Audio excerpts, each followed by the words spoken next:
অনেক কষ্ট করে অনেকক্ষণ ধরে বসে আছেন আপনারা। আমি খুব সংক্ষিপ্তভাবে বক্তব্য শেষ করব। এটা দোয়া মাহফুঞ্জয়ী নেত্রী কাব্য রচনা করার নেত্রী আপনারা সরেন এখানে।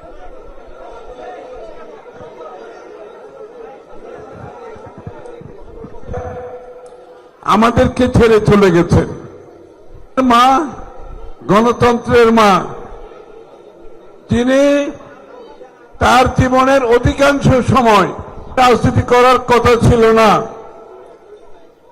বাংলাদেশের সেই এরশাদ স্বৈরাচারের কেস বাংলাদেশের মানুষের মালিকানা ফিরিয়ে আনার জন্য ওনাকে রাস্তায় নামতে হয়েছিল। উনি রাস্তায় নেমেছেন আমাদের জন্য, গণতন্ত্রের জন্য, মহিলাদের অধিকারের জন্য, পুরুষের অধিকারের জন্য এবং বাংলাদেশের মানুষের মালিকানা ফিরিয়ে দেওয়ার জন্য। সেই নেত্রী তার জীবনের মাত্র 25% সময় ক্ষমতায় ছিলেন, আর 75% সময় উনি আন্দোলন করেছেন একবার স্বৈরাচারের বিরুদ্ধে, শুরু থেকে শেষ পর্যন্ত। সব নেতারা এরশাদের সাথে হাত মিলিয়েছিল, বেগম খালেদা জিয়া হাত মিলায় নাই, আপোষহীন ছিলেন। আমরা দেখেছি শেখ হাসিনা হাত মিলিয়েছে। যারা আজকে ধর্মের রাজনীতি করতেছে, বিক্রি করতেছে, তারাও হাত মিলিয়ে এরশাদের সাথে নির্বাচন করছে। বেগম খালেদা জিয়া যায় নাই। আবার 1/11-তে সামরিক শাসিত যে শাসন, তার বিরুদ্ধে বেগম খালেদা জিয়া এককভাবে বিএনপিকে সাথে নিয়ে শেখ হাসিনার শুধু এই তৎকালীন 111 সরকারের বিরুদ্ধে আন্দোলন করেছেন। তখনও নেতারা অনেক হাত মিলিয়েছেন। বেগম খালেদা জিয়া আপোষ করেন নাই। বিগত দীর্ঘ 15-16 বছর ধরে জেলে 6 বছর জেলে কাটিয়েছে। তাকে চিকিৎসা না দিয়ে মৃত্যুর মুখে ঠেলে দিয়েছে। তারপরও বেগম খালেদা জিয়া আপোষ করেন নাই। অনেক এই স্বৈরাচার তাকে অনেক লোভ দেখিয়েছে, আমাদেরকেও লোভ দেখিয়েছে। আমি যখন জেলে যতবার গেছি ততবার আমার কাছে লোক পাঠাইছে যে আপনি মন্ত্রী হয়ে যান, এমপি হয়ে যান, আপনি রাস্তায় আন্দোলন করার দরকার কি? কিন্তু আমার নেতৃত্ব আমাকে সাহস জুগিয়েছে, বেগম খালেদা জিয়া তো আমাকে সাহস জুগিয়েছে, আমাদের সকলকে সাহস জুগিয়েছে। যেই কারণে আমরা কোনোদিন আপোষ করি নাই। ক্ষমতার লোভে, টাকার লোভে কিছু আমাদেরকে স্পর্শ করতে পারে নাই, আমাদের নেতা কর্মীদের স্পর্শ করতে পারে নাই, আপনাদেরকেও পারে নাই। আমরা সবাই দীর্ঘ 17 বছর রাস্তায় ছিলাম, বারবার জেলে গেছি, মিথ্যা মামলার শিকার হয়েছে, গুম হয়েছে, খুন হয়েছে, জেলে চিকিৎসার অভাবে মৃত্যুবরণ করেছে আমার সামনে। আমি দেখেছি আমাদের কর্মীরা চিকিৎসার অভাবে জেলে মৃত্যুবরণ করেছে আমার সামনে, তাও চিকিৎসা দেয় না, কিন্তু তাকে মৃত্যুর মুখে ঠেলে দিয়েছে। বেগম খালেদা জিয়াকে চিকিৎসা না দিয়ে মৃত্যুর মুখে ছেড়ে দিয়েছে। পুলিশের হেফাজতে মৃত্যুবরণ করেছে, চাকরি হারিয়েছে, ব্যবসা হারিয়েছে, ধান খেতে পালিয়ে বাস করেছে, বেড়িবাঁধে বাস করেছে, নিজের আত্মীয় স্বজনের সাথে, পরিবারের সাথে দেখা করতে পারে নাই বছরের পর বছর। তারপরও আমাদের নেত্রী বেগম খালেদা জিয়া আমাদেরকে সাহস জুগিয়েছে। ওই সাহসে আমরা সাহসী হয়েছি, আমাদের নেতা কর্মীরা সব সাহসী হয়েছে। আমাদের নেতা কর্মীরা বেগম খালেদা জিয়ার সাহসের মাধ্যমে জ্বলে পুড়ে আমরা খাঁটি সোনা হয়ে গেছি ইনশাআল্লাহ। আমাদেরকে কেউ থামাতে পারবে না। আগামীর বাংলাদেশে বেগম খালেদা জিয়া আমাদেরকে যে উপহার দিয়ে গেছে, এটাকে ধরে রাখতে হবে, অর্থাৎ গণতন্ত্রকে ধরে রাখতে হবে, বাংলাদেশের মানুষের পুরুষ মহিলার অধিকার ধরে রাখতে হবে। যে জন্য বেগম খালেদা জিয়া মহিলাদের খাদ্যের বিনিময়ে শিক্ষা ব্যবস্থা চালু করেছিল। গরিব মানুষরা তার ছেলে মেয়েদেরকে স্কুলে পাঠায় না, কাজে পাঠায়। স্কুলে পাঠালে ঘর চলে না, এই জন্য উনি খাদ্যের বিনিময়ে শিক্ষা করেছিল, যে জন্য আমাদের অনেক মেয়েরা স্কুলে গেছে, অনেক মেয়েরা শিক্ষিত হয়েছে, অনেক মেয়েরা ভালো চাকরি করছে। কিন্তু আগামীতে ইনশাআল্লাহ আমাদের নেতা তারেক রহমান সাহেব আরো বড় স্বপ্ন নিয়ে আমাদেরকে সামনের দিকে এগিয়ে নিয়ে যাচ্ছে। এই যে আপনারা মহিলারা যারা আছেন, ফ্যামিলি কার্ড শুনছেন? ফ্যামিলি কার্ডের কথা, ফ্যামিলি কার্ড শুনেছেন মহিলারা? প্রত্যেকটি পরিবারের গৃহকর্ত্রী যিনি, ওনাকে ফ্যামিলি কার্ড দেওয়া হবে। ফ্যামিলি কার্ডের অর্থ কি? 2500 টাকা প্রত্যেক মাসে আপনার কাছে যাবে, ঘরের কর্ত্রীর কাছে যাবে, কর্তার কাছে যাবে না, ছেলের কাছে যাবে না, মেয়ের কাছে যাবে না, ঘরের যিনি গৃহকর্ত্রী তার কাছে 2500 টাকা প্রত্যেক মাসে যাবে। কারণ এই মহিলা ঘর পরিচালনা করে, তার কিন্তু কোনো বেতন নাই। আছে? কোন বেতন আপনাদের আছে? তারেক রহমান সাহেব বলছে এদেরকে আমাদেরকে বেতন দিতে হবে 2500 টাকা করে। ঘরের মালিক পুরুষদের হাতে যাবে না, আপনার টাকা। ইনশাআল্লাহ আগামী দিনে ফ্যামিলি কার্ডের মালিক আপনারাই হবেন ইনশাআল্লাহ। এবং পুরুষরা, আমাদেরকে ফার্মার কার্ড দেওয়া হবে, বিনামূল্যে প্রাথমিক চিকিৎসা প্রত্যেকটি নাগরিককে দেওয়া হবে, বিনা। আপনার শ্রদ্ধা হবে, এটা আপনার পকেটে থাকবে। এই খরচটা যদি বাঁচতে পারে, আত্মকর্মসংস্থান করতে পারে। বিদেশে গেলে এখন 50,000 টাকা বেতন পাইলে যদি আমরা তাকে কারিগরি শিক্ষা দিতে পারি, যেটা দেওয়ার ব্যবস্থা হয়েছে, তাহলে সে 50,000 না, সে 2 লাখ টাকা বেতন পাবে। প্রত্যেকটি পরিবারের জীবনযাত্রার মান উন্নয়ন করতে হবে। এটাই হচ্ছে আগামীর বাংলাদেশ।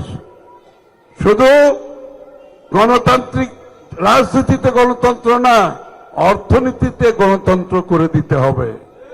প্রত্যেকটা মানুষ বাংলাদেশের উন্নয়নের সুফল পেতে হবে। শুধু কিছু কিছু মানুষ পৃষ্ঠপোষকতার মাধ্যমে তারা বাংলাদেশের অর্থনীতির সুফল পাবে, অথচ বাকি লোক পায় নাই। আগামী অর্থনীতিতে বাংলাদেশের উন্নতির কর্মকাণ্ডের সুফল প্রত্যেকটি নাগরিকের কাছে পৌঁছাতে হবে, প্রত্যেকে অংশগ্রহণ করতে হবে অর্থনীতির সাথে। এটাই হচ্ছে আগামীর বাংলাদেশ। জিয়া রহমান সাহেব শুরু করেছিল, দেশনেত্রী বেগম খালেদা জিয়া অনেক দূরে গিয়েছে। তারেক রহমান সাহেব এটাকে আরো উচ্চ পর্যায়ে নিয়ে যাবে ইনশাল্লাহ। এটা একা করতে পারবে না, আপনারা সহ মিলে, সবাই মিলে করতে হবে। তাহলে আমরা সবাই, আপনাদের মনে আছে জিয়া রহমান সাহেব যখন খাল কাটতে যাইতো গ্রামে, পুরা গ্রামের লোক চলে আসতো, ওদেরকে কি বেতন দিছিল? কেন আসছিল? দেশপ্রেমে, দেশপ্রেমে আসছিল। আজকে আমাদের সকলকে আগেই আসতে হবে। যত কর্মসূচি নেওয়া হবে, আবার খাল কাটার কর্মসূচি নেওয়া হবে, আবার নদী কাটার হবে, 25 কোটি গাছ লাগানো হবে, 25 কোটি। এই গাছ যে যাদের বাড়ির আশেপাশে থাকবে তারা এই গাছ দেখাশোনা করবে, এই গাছ থেকে যা পাওয়ার তারাই পাবে, কিন্তু গাছগুলো আপনারা দেখাশোনা করবেন। সমস্ত বাংলাদেশে এটা করা হবে। এই খাল, এই নদী থেকে পানি সেচ করে চাষবাস হবে, মাছের চাষ হবে। এটার লাভ আমরা সকলে পাইতে হবে। বাংলাদেশের আগামীতে স্কুল থেকে কারিগরি শিক্ষা শুরু হবে। স্কুল থেকে সবাই বিএমএ পাস করার দরকার নাই। আমাদের ইলেকট্রিশিয়ান দরকার, আমাদের প্লাম্বার দরকার, আমাদের মেকানিক দরকার, শিক্ষিত। এখন তো এমনি করতেছে এগুলা, ভাবে শিখেছে ছেলে, ছেলে শিখেছে। এটা তো আসলে সে কিছু বেশি কিছু জানে না। তারা যখন লেখাপড়া শিখিয়ে দিবেন এইসব কাজে, তার ইনকাম 4-5 গুণ 6 গুণ হবে। সে বিদেশে গিয়ে বড় বড় চাকরি করবে ইনশাল্লাহ। এই স্কুলগুলো, কারিগরি স্কুলগুলো, ভোকেশনাল স্কুল আমরা প্রত্যেকটি শহরে করে দেব ইনশাল্লাহ। এটাই হচ্ছে আগামীর বাংলাদেশ। বাংলাদেশের অর্থনীতির সুফল প্রত্যেকটা মানুষের কাছে পৌঁছে দিতে হবে। বেগম খালেদা জিয়া যেভাবে মহিলাদের দেখেছিল, আজকে তার জন্য করা হচ্ছে। পুরুষ প্রত্যেকটা কামার কুমার থেকে শুরু করে, তাঁতি থেকে শুরু করে, কুটির শিল্প থেকে শুরু করে সকলের উন্নয়ন, সকলের অর্থনৈতিক সামাজিক যাতে পরিবর্তন হয়, বিনিয়োগ হবে সেখানে। ওই বড় বড় মেগা প্রজেক্ট করে টাকা বিদেশে পাচার করার বিনিয়োগ আর বাংলাদেশে হবে না। আমরা ইনশাল্লাহ বিনিয়োগ করব বাংলাদেশের মানুষের উপরে, বাংলাদেশের মানুষের উন্নয়নের উপরে, বাংলাদেশের মানুষের জীবনযাত্রার মানের উন্নয়নের জন্য। ওই মেগা প্রজেক্টের দরকার নাই। আমরা যদি আমাদের ছেলে মেয়েরা লেখাপড়া শিখে ভালোভাবে, তারা যদি বিনা পয়সায় স্বাস্থ্য সেবা পায় প্রাথমিক, তারা যদি কারিগরি শিক্ষা লাভ করে, এর থেকে বড় পাওয়ার কিছু নাই। তাইলে আপনার জীবন দাঁড়াই যাবে, প্রত্যেকটি পরিবার দাঁড়াই যাবে ইনশাল্লাহ। এইভাবেই হবে আগামী রাজনীতি তারেক রহমান সাহেবের নেতৃত্বে। সামনে যে নির্বাচন আসছে, আমি যেহেতু এটা শোকসভা, আমি নির্বাচন ভোট এগুলোর দিকে যাব না। আমাদেরকে যেটা আজকে বলতে হবে, ঐক্যবদ্ধ থাকতে হবে।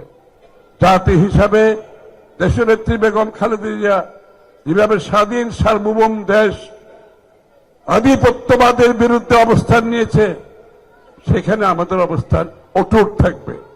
আমরা সেখানে কোনো কম্প্রোমাইজ করব না। কোন বিদেশি শক্তি, কোন দেশ বাংলাদেশকে বলতে পারবে না তোমরা এইভাবে চলো ওইভাবে চলো। আমরা আমাদের মতো চলব। সবার আগে বাংলাদেশ, সবার আগে বাংলাদেশ, এটাই হচ্ছে আমাদের আগামী দিনের মতো।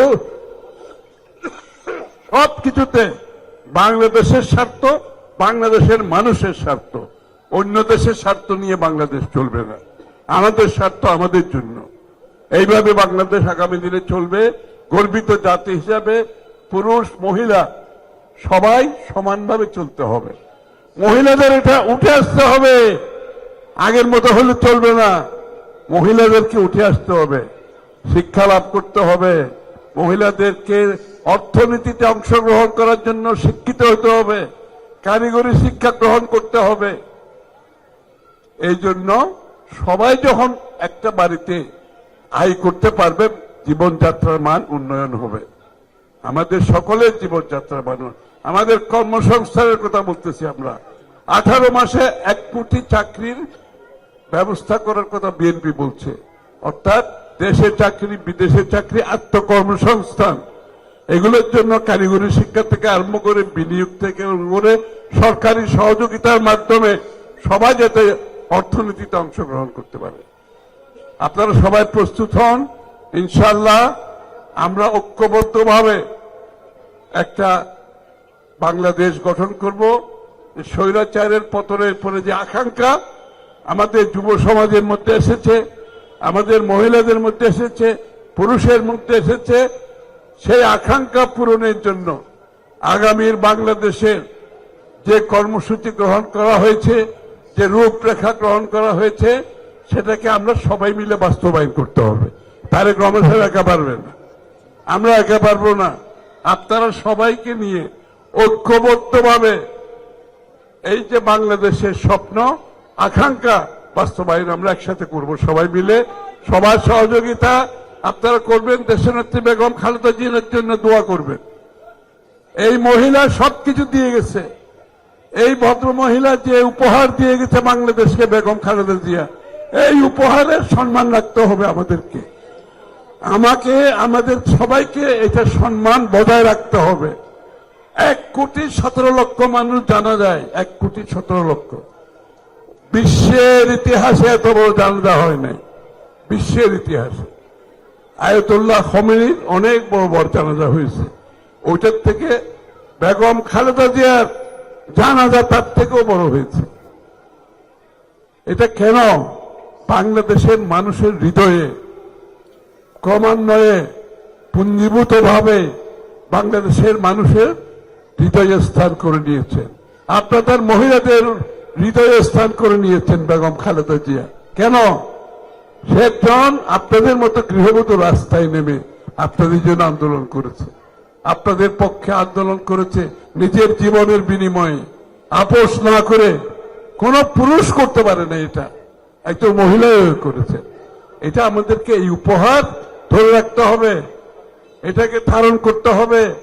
ধারণ করে আমরাও সুশৃঙ্খল ভাবে চলতে হবে, সততা থাকতে হবে।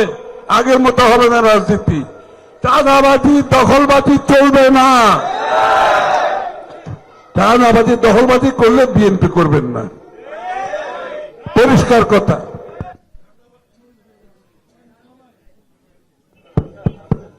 চাঁদাবাজি দখলবাজি যারা করবে বিএনপি, তাদের বিএনপিতে কোনো জায়গা দেওয়া হবে না।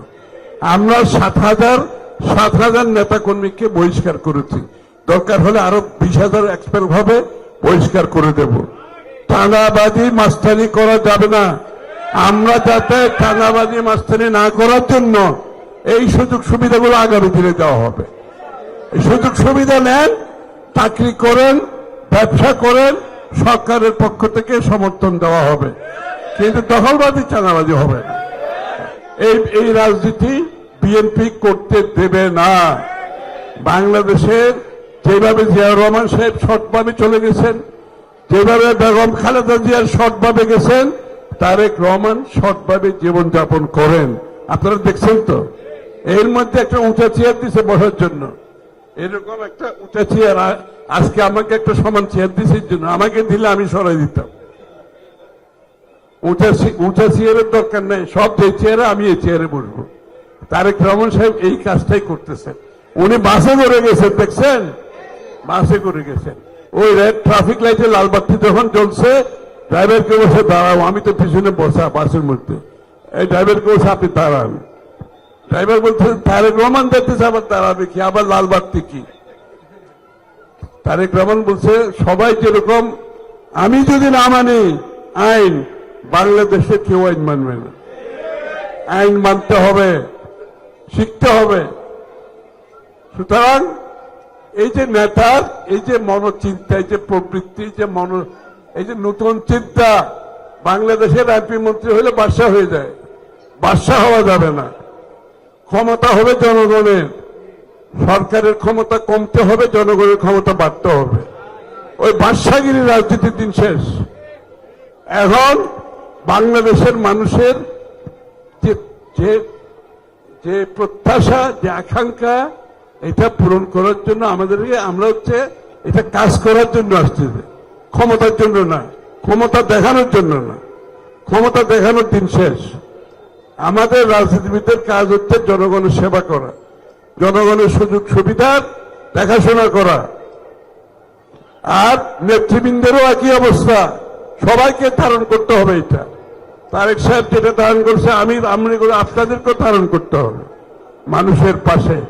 আপনাদের সকলকে ধন্যবাদ। আমাদের নেত্রীর জন্য দোয়া করবেন, বেগম খালেদা জিয়ার জন্য দোয়া করবেন।